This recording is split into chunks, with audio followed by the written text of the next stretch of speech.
Kırdalanda daha bir mənzili tamamladık. Bu bizim su xəttəmiz. Bu bizim hamamımız. Aftafa. Unitaz.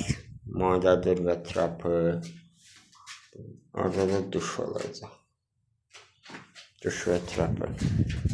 Kanalizasiya xəttimiz.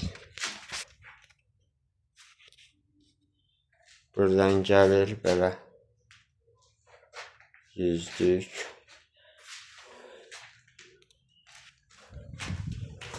Buradan belə xəttimiz kuxnaya.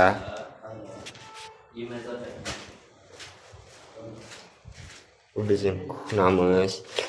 Hal-hazırda sistemdə 6 atmosfer su var. Kuxnamızın kanalizasiya xətti divarın içindən belə gedir. Burada və burada bir radiatorumuz. Bu da bizim kombin altı. Bu balkondaki trap. Bu da bizim kollektorumuz.